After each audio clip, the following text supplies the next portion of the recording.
getting into our first segment of the show, talking about the quarterback carousel. We have had 9 different quarterback transactions up to this point since late Sunday night, and it was really headlined yesterday with the news that the Atlanta Falcons are signing Kirk Cousins to a 4-year contract worth $180 million.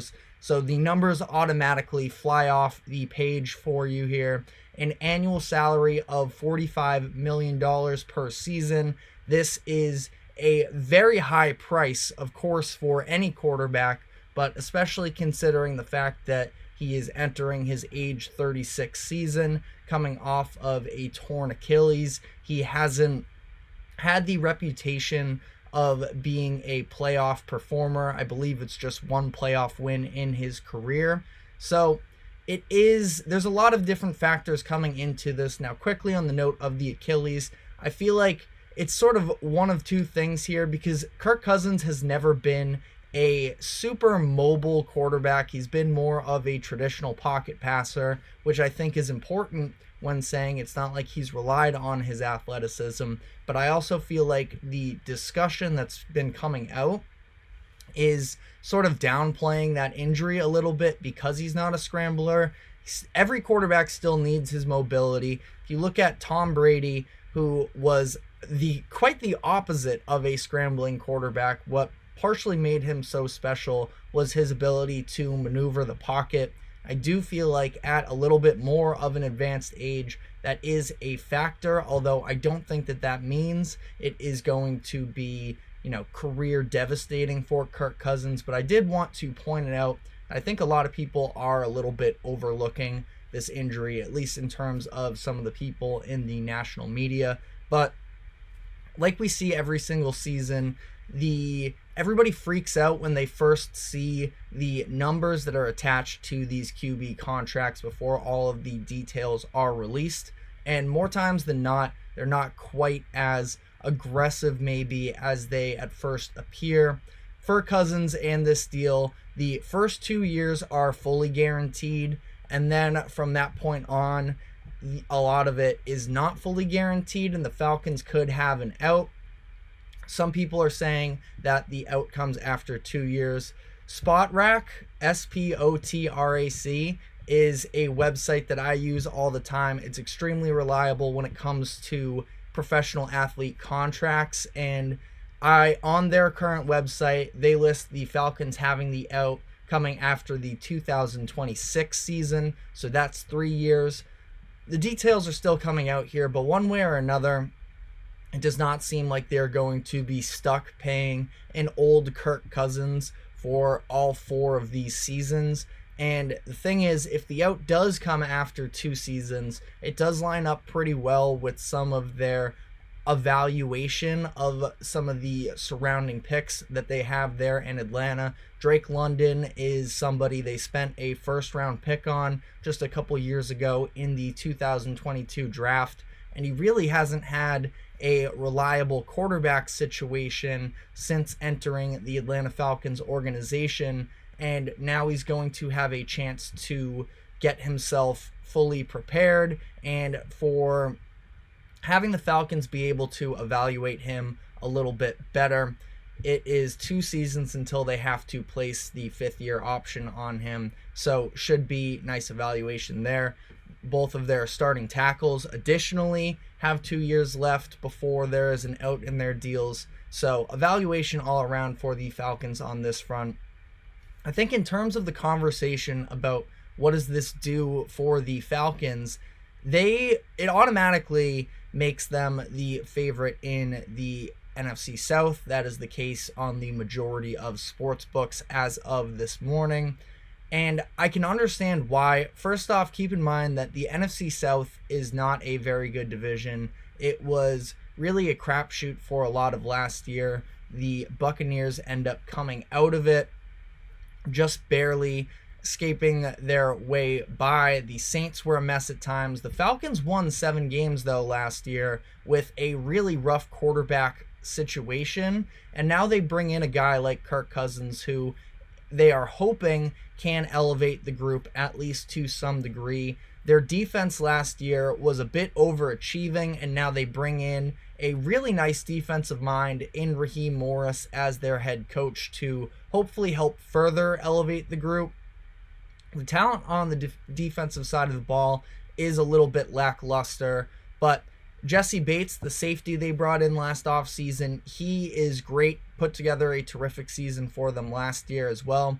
I really like Caden Ellis. He had a career season last year as well. So they also have the 8th overall pick in the upcoming draft. And if you look at a lot of mock drafts and prospect rankings, it seems like a lot of the first handful of picks are going to be offensive players, which means that the Falcons actually have a chance to be able to take the first defensive player off the board with the 8th overall pick from the 3 quarterbacks that are sure to go in the top 3, potentially maybe even a J.J. McCarthy sliding into one of those top spots as well. You have a couple really good offensive tackle prospects and some really elite receivers as well. So Dallas Turner is somebody from Alabama, a little nearby to Atlanta, could be a really nice addition for them, getting an edge rusher, whether it's him, whether it's Jared Verse, who it's probably going to be Dallas Turner that goes the first defensive position, but I do like that for the Falcons as well. Now, of course, the Kirk Cousins move here does leave an opening in Minnesota, and the Vikings decided to close that opening by bringing in Sam Darnold, a 1-year deal worth $10 million. He is definitely not a lock to be the week 1 starter for Minnesota next season, but he's going to have a chance to compete for the position where they don't really have any secure answers as of this moment.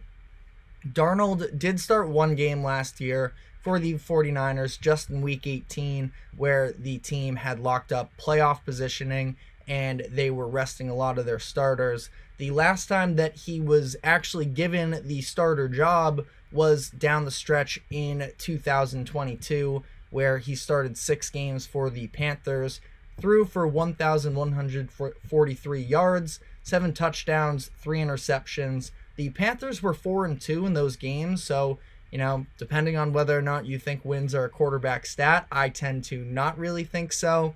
And clearly the Panthers didn't really either in this situation last year, where it wasn't a convincing enough performance to stop them from trading up to the number 1 overall pick in the 2023 draft to take Bryce Young. So Darnold is somebody that I think could have had a different career path had the Jets not really failed him. You could make the argument. They took him 3rd overall in 2018, and just the way that we've seen them develop quarterbacks over the course of the past decade, it has been clear that they haven't really had all too much of a clue as to how to do so.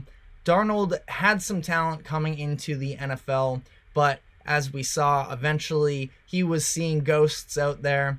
The iconic quote that he gave during the Monday Night Football game against the Patriots, and he just never really found his way.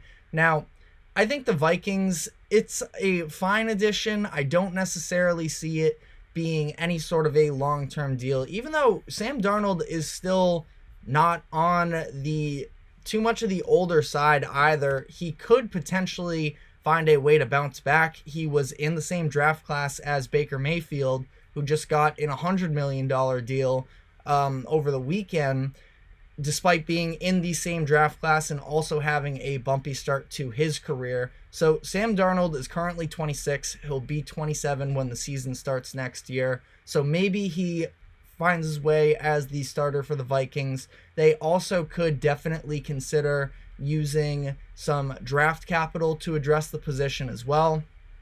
I've seen some mock drafts that have had them trading up to select a quarterback. So definitely an interesting situation there. Russell Wilson signed with the Steelers on Sunday, which we already talked about at length on the show yesterday. You can go on YouTube to find the clips there if you want some more in-depth analysis there. In my opinion, just briefly, I thought it was a fine move. I think it's a great deal getting him for just over $1 million, but I'm also not convinced it is this massive upgrade over Kenny Pickett that is going to make the Steelers any sort of a Super Bowl contender. Again, fine move. I just don't know if Russell Wilson still really has it like that. And he talked about wanting 2 more Super Bowls. Let's start with seeing if they can make the playoffs next year or if he can win the starting job, which again, probably should be able to, but I don't think it's this night and day upgrade either. We also had the Raiders go out and sign Gardner Minshew to a 2-year contract worth $25 million. Minshew took over for the Colts last year when Anthony Richardson went down early in the season, and the Colts ended up having a pretty successful year as a whole considering the expectations, especially after Richardson went down. They were 9-8.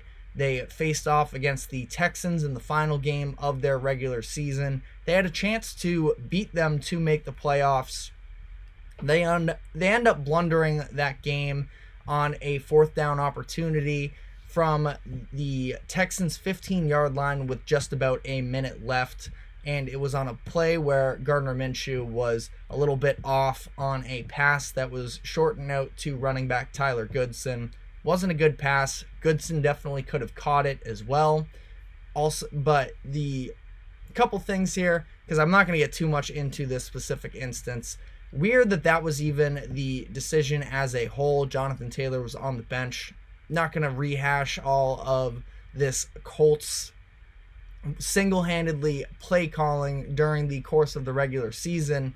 I think it is an example, though, of how Gardner Minshew is a very solid quarterback, but he is also a little bit flawed. And for the Raiders here, I think he ideally just brings in a little bit more stability to that Raiders offense. They really have not been able to trust Jimmy Garoppolo when they brought him in last year. Aiden O'Connell was definitely not reliable either for them. So as it currently stands, Minshew will be competing with Aiden O'Connell for the starting job next year, but they are also another team that could look to go out and draft a quarterback as well. Antonio Pierce supposedly has connections back to Arizona State with Jaden Daniels. That feels like a far way from them climbing up to, I believe they're at 14, up to number 2, number 3 to get Jaden Daniels. But something to consider at least. Interesting note here, the Falcons, Vikings, and Raiders were 3 of the main teams that were potentially linked to Justin Fields, and now they've all went out and spent money to fill the position. Now, Darnold and Minshew aren't like they are long-term franchise options, but they do go out and spend now to give up more draft capital as well. If they knew that this was just for a backup quarterback, would be a little bit interesting. Now, the price for Fields has definitely went down, and that's something we'll touch more on when we get to the winners and losers segment next. But something I wanted to point out there quickly here, running through the last few quarterback moves. Baker Mayfield re-signed with the Buccaneers. 3 years, $100 million. Gotta say, the price doesn't look quite as bad this morning as it did yesterday. Not that I still sort of agreed with the Bucs giving out $30 million to Baker, but seeing how much Kirk Cousins got as well, not a bad move, I don't think, for the Buccaneers. The Patriots shuffled around their quarterback situation as well.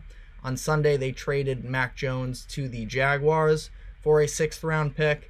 Yesterday, they signed Jacoby Brissett to a 1-year deal for $8 million.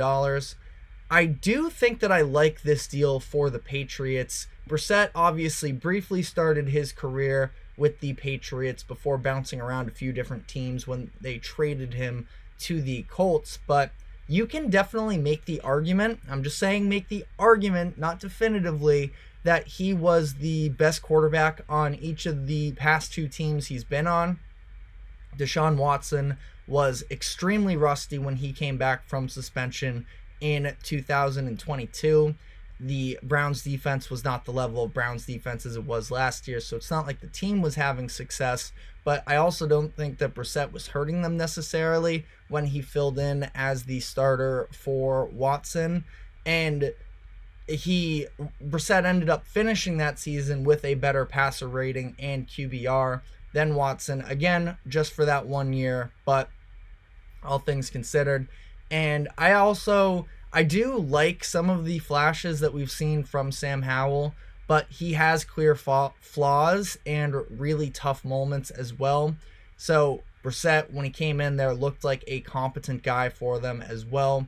But ultimately, it's not saying much here. Brissett isn't a franchise guy, but I think he can provide a lot more stability for the Patriots than they've had the past couple seasons. I think that he could be a great bridge option if they choose to go that way. They maybe stick with him. They maybe draft a quarterback third overall. But I do think that this Patriots team can at least be a lot less incompetent. They were really bad this past year. Their defense was still good, but they got so little from their offense that it was pretty much a wash. I think that Brissett could possibly lead the Patriots to more stability. And again, not saying much, but a little bit of a better season. As I did just mention, Washington and Sam Howell, the Commanders went out and signed Marcus Mariota just to a 1-year deal, likely going to be the backup, but I do think that this also means they will probably be parting ways with Sam Howell this offseason. They have the second overall pick. They are widely expected to take a quarterback, so I feel like this is probably meaning that Howell will be in a new location. Again, don't think Mariota is going to be the starter necessarily, but that is sort of just the situation there in Washington. The final move in terms of quarterbacks was Jameis Winston. He signed with the Browns. That means no more Joe Flacco in Cleveland, even though he did put together quite the little Cinderella run to help lead them to the playoffs.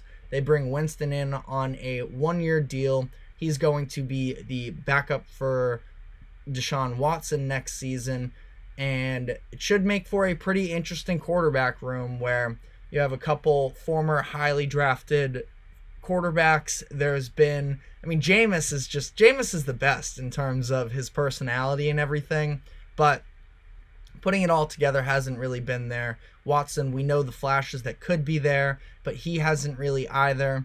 And I think that it's just going to be a very interesting quarterback room to watch next season. But that is all we have time for on this. Stick with us. We will be right back, and I will be giving out my winners and losers for the first day of free agency. So stick with us. We will be right back.